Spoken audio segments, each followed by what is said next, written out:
Olá, sejam todos muito bem-vindos a mais um episódio de Meninos Eu Vi, podcast criado, roteirizado e apresentado por mim, Rodrigo James, para te falar sobre cinema, séries e te oferecer uma perspectiva do que assistir em meio a tanto conteúdo que nos é oferecido todos os dias. O Meninos Eu Vi tem episódios inéditos todas as semanas, com críticas e dicas do que assistir e de como estas obras interferem nas nossas vidas. Sigam esse podcast nos principais agregadores do mercado: Spotify, Apple, Deezer, Amazon, YouTube, em vídeo ou em áudio onde estiver disponível, e marquem nas devidas caixas para vocês serem avisados quando eu postar novos episódios. Curtam, comentem, espalhem a palavra desse podcast por aí. Para falar comigo, use a caixa de comentários do Spotify ou me mande uma mensagem através das minhas redes sociais, @RodrigoJamesUX, no Threads, no Instagram, no Blue Sky ou no TikTok, e finalmente através do YouTube.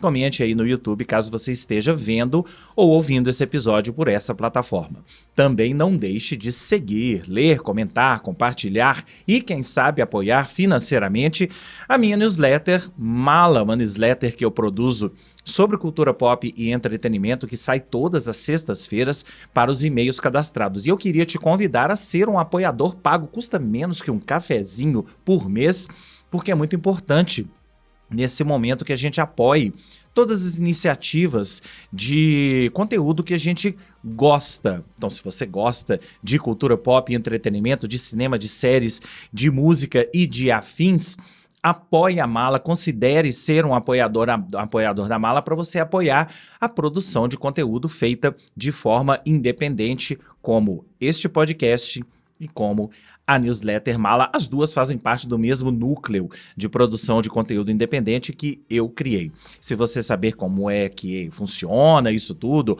onde tem a Mala para você ler, se inscrever, apoiar, falar com os amigos, é só ir até aqui embaixo, ó, se você está me vendo no vídeo, malanewsletter.substack.com, ou acessar aí as minhas redes sociais, que você vai encontrar o Linktree com o link dela por lá.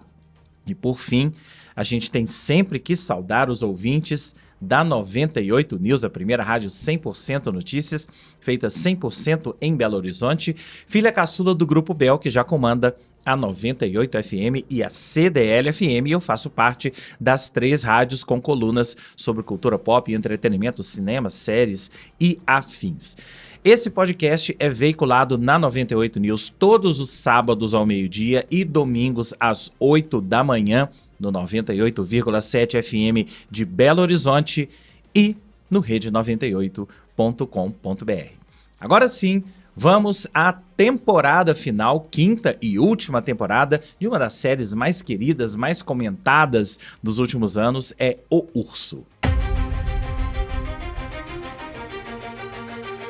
Bom, em primeiro lugar, eu queria pedir desculpa para vocês que eu tô meio rouco. Eu estou gravando isso aqui na segunda-feira, depois do Jogo do Brasil, então vocês podem imaginar a gritaria que foi. Se você estava assistindo o jogo, você pode imaginar que aí na sua cidade, no seu bairro e tal, deve ter tido algum tipo de gritaria. Aqui também teve, dentro da minha casa e fora dela, então eu tô um pouquinho rouco. Vou falar um pouquinho mais baixo hoje, vou tentar aqui não desafinar muito. Bom, eu vou falar hoje sobre a quinta temporada de O Urso, e eu acho desnecessário colocar aqui, vamos colocar, o aviso de spoiler de uma vez, porque é óbvio que vai ter spoiler. Sobe aí a carreta do spoiler.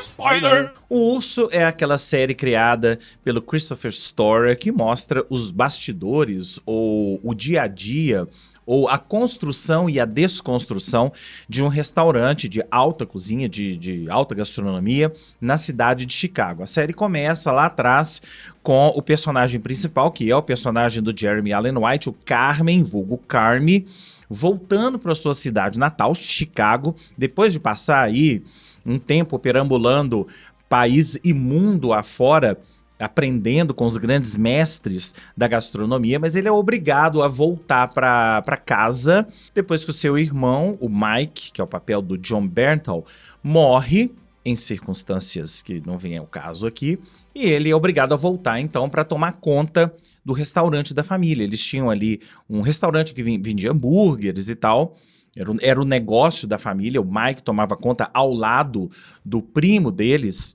o Richard, papel do Eban Moss-Bachrach, só que o Carmy volta e ele resolve transformar o negócio da família em um restaurante de alta gastronomia para competir aí, para ter estrela Michelin, para competir com os grandes restaurantes do país, e a série mostra essa transformação. Aí, na primeira para a segunda temporada, para a terceira e tal, a gente vai vendo essa transformação e eles entendendo o que eles precisavam para esse restaurante acontecer, para esse restaurante surgir e acontecer.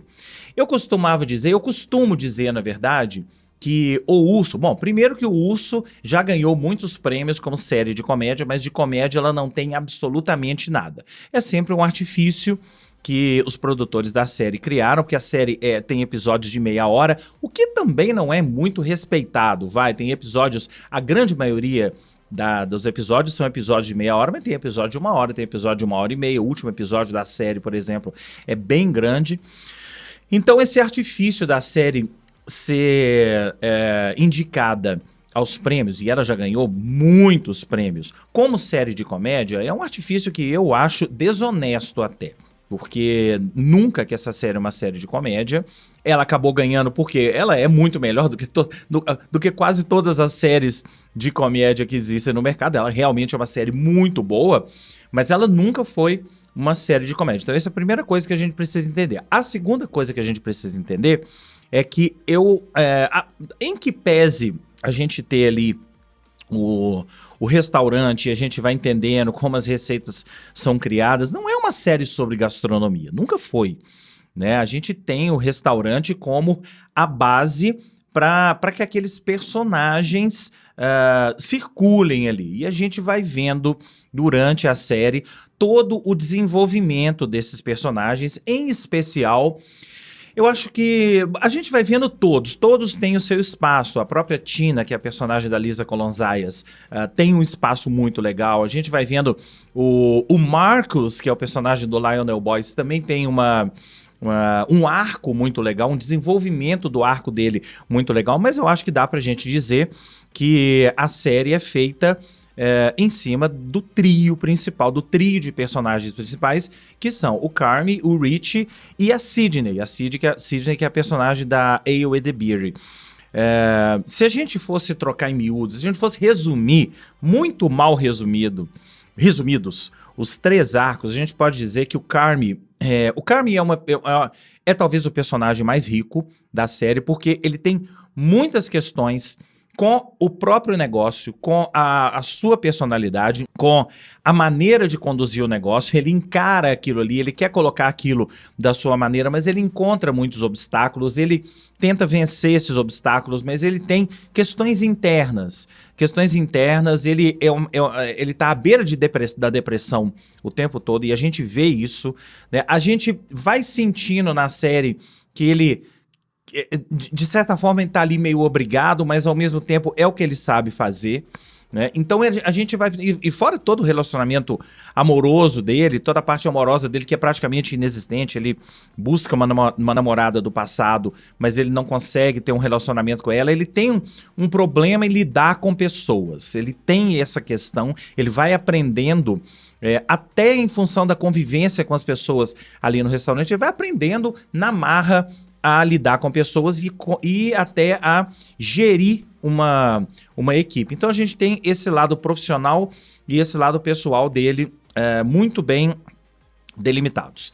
A personagem da Ayo Edebiri, que é a Sidney é contratada lá atrás, na primeira temporada, para ser a subchefe dele, subchefe do Carmy, né, no restaurante, e ela é realmente uma chefe talentosa, não tem muita experiência. E ela vai através dessa relação dela com o Carmy, que eu acho que muita gente no início até achou que eles fossem ter um relacionamento amoroso, e eu acho bom que eles nunca tenham tido, né? A relação deles era realmente uma relação de amizade, em determinados momentos conflitante. Em determinados momentos a gente acha que a Sidney vai querer esganar o Carm, e em determinados momentos ela quer abraçar. Então ela vai aprendendo quem é o Carm e encontrando o seu espaço, e ele vai dando esse espaço. Essa simbiose entre os dois é que acaba fazendo o sucesso não só da série, mas principalmente do restaurante da série, né? Esse choque. Choque, quando eu falo choque, fica parecendo que os dois estão batendo de frente o tempo todo. Eles batem de frente muito pouco na série. No final das contas, é mais uma relação de cumplicidade misturado com conflito, misturado com relação conflituosa mesmo. Mas eu acho que o grande personagem, não o grande personagem, o personagem que tem o arco mais legal na série é o Richie, que era um personagem muito fanfarrão. É um personagem também cheio de questões, que meio bruto no início da série, mas ele canaliza esse lado bruto para um outro lado e ele se torna um grande...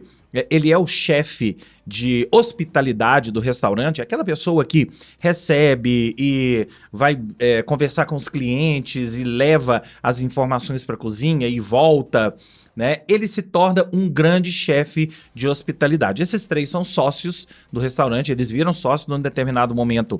A Sidney acaba virando sócia do restaurante e dessa sociedade é que nasce o The Bear e cresce o The Bear. Então a gente vê a ascensão do The Bear, o restaurante, né? A gente vê a ascensão do The Bear até o momento em que eles vamos ter, será que a gente vai ter uma estrela Michelin? Será que a gente vai ter uma grande crítica, né? Uma grande crítica, um grande jornal da cidade de Chicago e tal. Então isso eu acho que dá pra gente resumir a série O Urso nesse conflito, nessa relação principalmente entre esses três personagens, mas todos os outros, tá? A gente pode citar aqui a Natalie, que é a personagem da Abby Elliott, que é irmã do Carm, irmã do Mike também, que morreu.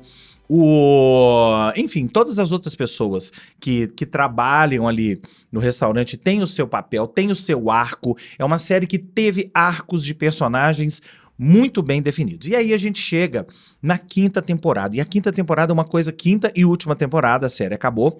Eu não sei se você está assistindo aqui depois de ter visto a série, mas eu vou falar aqui tudo o que aconteceu na série. Já avisei ali atrás que teremos spoilers, né?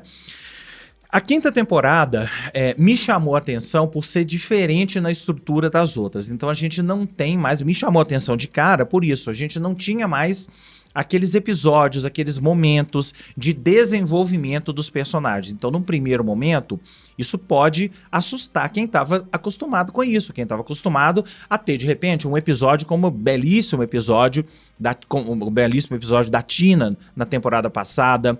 A gente já teve episódios dedicados ao Richie. E todos os personagens tiveram assim, os seus momentos ou seus episódios. Essa temporada, não. Essa temporada, ela é inteira em um dia de serviço do restaurante, ou quase isso, né? Os 7 primeiros episódios são esse dia, e o 8º episódio é o dia seguinte, o Aftermath, depois do furacão. Por que eu tô dizendo depois do furacão? Porque esse dia acontece de tudo. É um dia... Primeiro cai uma chuva torrencial em Chicago, o restaurante alaga, e eles precisam... O aplicativo de reservas cai, eles ficam às cegas. Quando eles voltam, eles veem que eles estão com um número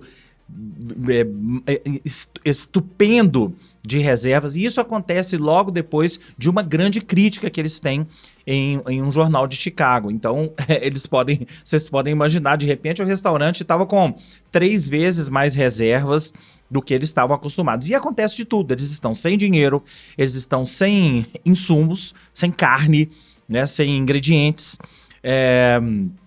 O restaurante está literalmente caindo aos pedaços, está alagado, o teto desaba, né?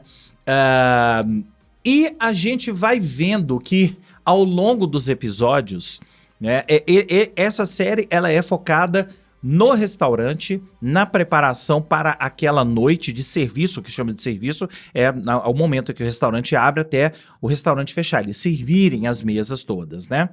Então a gente vai vendo ao longo desses 7 episódios eles se preparando de todas as formas. E aí que eu acho que o que era estranhamento passou a ser mais interessante para mim, porque a impressão que me deu nesses 7 episódios foi que todas as outras 4 temporadas, todas as outras construções de personagens que eu acabei de falar com vocês, foram para esse momento, foram para essa 5ª temporada, porque a gente tem ali todos os personagens da série trabalhando numa simbiose, cada um com o seu momento, cada um com o seu conflito, cada um com a sua personalidade que a gente viu sendo desenvolvida ao longo dessa temporada, sendo colocada à prova. É uma espécie de assim, vamos colocar à prova então tudo que a gente construiu ao longo de 4 temporadas e vamos ver se vai dar, se vai dar certo. É quase que os roteiristas falando para os personagens, né? Olha, eu escrevi você, esse seu personagem, ao longo de 4 temporadas dessa forma. Então agora na 5ª temporada você vai ter que colocar à prova. Isso eu achei muito bacana, porque pegando o Rich, por exemplo, que se tornou esse grande chefe de hospitalidade, em que pese todos os conflitos internos e externos, conflito com a família, e a relação dele com a ex-esposa, com a filha, com o atual marido da esposa, tem inclusive um episódio na temporada passada, né, que é o casamento da atual da ex-esposa dele com o atual marido. Então tem tudo isso. A gente foi vendo o Rich se transformar completamente, ser uma pessoa mais tolerante, ser uma pessoa que acredita mais, ser uma pessoa... Ele aprendeu muito, ele estudou, ele aprendeu, ele se interessou pelo ofício e agora ele se tornou essa grande pessoa de hospitalidade. E aí, nesse dia que tudo parece dar errado, ele é o cara que vira, ó, põe a cabeça no lugar, respira e vira pra todo mundo e fala, vai dar certo, vamos. E tem uma sequência ótima que eles pedem pra ele cancelar várias reservas, tinha reserva a mais, eles não iam dar conta. E ele começa a cancelar, para ligar para as pessoas e cancelar e se interessar pelas histórias dos clientes que iriam ali naquela noite e ele não consegue cancelar nada, ele simplesmente não cancela, vai todo mundo, eles atendem 3 vezes mais pessoas, né? E no meio da história que percebem, você cancelou alguma coisa? Não consegui cancelar nada. Então eles vão, né? E ele fala isso em determinado momento, eu não cancelei nada, mas nós vamos dar conta. O que me incomodou, né? Porque isso é o tom desses 7 episódios. Então a gente tem os 6 primeiros episódios, essa construção da noite. Aí a gente tem a noite propriamente dita, o serviço propriamente dito no 7º episódio. É 7º, né? No 7º episódio, que aí sim a gente vê, é um episódio alucinante mesmo, a gente vê aquilo dando certo aos trancos e barrancos e o Carmy com a personalidade dele tentando... vocês se lembram, no final da 4ª temporada ele disse que ia sair do restaurante, mas isso é no dia seguinte, à noite, que ele fala que vai sair do restaurante, deixar a sociedade, mas ele ainda tá lá, então ele joga tudo pra Sid, mas ele tá ali tentando ainda achar o seu espaço. O que eu vou fazer aqui nesse dia? E ele encontra o espaço, ele entrega pra Sidney a chave do restaurante, mas ele encontra o seu espaço principalmente na parte de gastronomia propriamente dita. Então tem um momento chave ali do episódio, do 7º episódio, que eles precisam improvisar alguma coisa e ele improvisa. Ele fala, deixa que eu... Mata no peito. Ele mata no peito, deixa que eu faço. E aí ele faz, e aí ele manda ver e a coisa dá muito certo. Então a gente vai entendendo a função dele. A gente entende o que ele gosta. Ele gosta de cozinhar, mas ele não gosta de estar ali no restaurante, naquele ambiente do restaurante. Ele sabe cozinhar. Ele é um dos melhores que existem. Mas ele não gosta mais daquilo, ele acha que aquilo faz mal. E ele tem os motivos dele que a gente foi vendo ao longo das 4 temporadas do porquê que aquilo faz mal. Então isso tudo pra mim funcionou, tá? O que não funcionou pra mim nesse episódio, nessa temporada? eu achei que em determinados momentos foi muita lenga-lenga de autoajuda.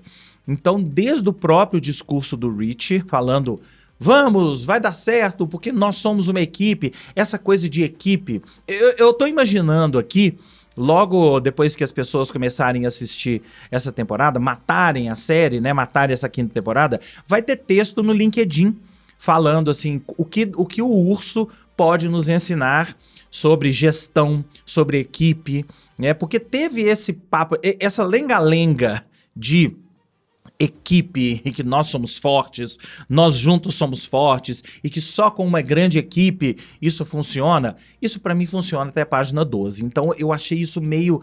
Às vezes me incomodava, sabe? Às vezes me incomodava, eu queria ver mais desenvolvimentos de personagens. Eu entendi que não tem desenvolvimento de personagem aqui, mas eu queria ver mais. Eu queria ver mais personagens aprofundados do que essa lenga-lenga de autoajuda. Né? Foi um pouco uma temporada de autoajuda mostrando que várias outras coisas, essas coisas mesmo que eu estou citando. Que juntos somos fortes, juntos podemos ultrapassar qualquer obstáculo. Isso aí você encontra em qualquer livro de autoajuda, em qualquer aeroporto do mundo. Então isso me incomodou profundamente e foi me broxando um pouco. Mas o grande negócio é que, aliás, essa temporada, grande parte dos episódios é escrita e dirigida pelo próprio Christopher Storer, né, que é o criador da série. Vários episódios ele mesmo dirige, ele mesmo escreve e tal. Mas, ao mesmo tempo em que a gente tem essa lenga-lenga de autoajuda, é uma série muito bem escrita, muito bem amarrada e muito bem dirigida. Sempre foi. E essa foi uma característica de O Urso em toda a sua trajetória. Então, por mais que tenha essa lenga-lenga, em muitos momentos, ou em quase todos os momentos da série, o Storer e quem quer mais que esteja escrevendo e dirigindo os episódios, não deixa a peteca cair. Então ele imprime ritmo, imprime... E tem uma coisa muito legal nessa temporada, não sei se vocês repararam, ela é quase toda em closes. Né? Grande parte, quase toda, eu estou exagerando, né? Mas grande parte das cenas são em closes. Né? Apesar da gente ter uma temporada em que o restaurante, o ambiente, né, fazia muito mais sentido você ter a coisa aberta no restaurante, no ambiente, são muito poucas cenas abertas, e tem uma em especial que eu não me lembro qual é o episódio, que eles abrem e os personagens vão passando. Então, apesar da temporada pedir isso, o tipo de assunto, o tipo de temporada que foi construída, pedir cenas mais abertas, eles fecham o ângulo. E eu acho isso muito legal, porque fecham o ângulo e mostram. É quase que se virasse pra gente, falasse assim, presta atenção no que esse cara tá fazendo, presta atenção no que essa menina tá fazendo, presta atenção no pensamento dela, presta atenção em como tudo que a gente viu nas 4 temporadas estão aqui, ó, nessa fisionomia. E aí a gente precisa louvar todos os atores dessa série, que são espetaculares, nada menos do que isso, tá? Não tem ninguém nessa série... Tô olhando aqui até pra lista de atores, não tem ninguém nessa série que é menos do que espetacular. O trio principal é incrível. Né? O Jeremy Allen White, o Evan Moss-Bachrach e a Ayo Edebiri. Os 3 são incríveis e você consegue captar absolutamente tudo que eles estão pensando só nesses closes, nos pequenos detalhes que eles mostram ali. E aí naquele... último episódio, aí a gente vem o último episódio, chega o último episódio da série. O último episódio da série é o dia seguinte, em que eles estão aliviados, felizes, e eles entendem que o restaurante tem uma sobrevida, mesmo sem o Carmy, e o Carmy já vai buscar o caminho dele, que eu achei muito interessante. Ele foi buscar um caminho para ele, para ser feliz, num escritório de arquitetura. Por que eu achei interessante? Porque a arquitetura também lida com criatividade. Então ele tem... E é engraçado que a gente até 45 do segundo tempo do papo dele com a arquiteta, a gente não sabe que é um escritório de arquitetura. Ele começa a falar, e ele começa a falar da noite anterior, ele começa a falar... Aliás, ele começa a falar do serviço, não é a noite anterior, é algumas noites antes. Ele começa a falar do serviço que deu tudo errado, e você vê que ele tem uma paixão naquilo, mas ao mesmo tempo ele fala, ele deixa transparecer que aquilo estava fazendo mal.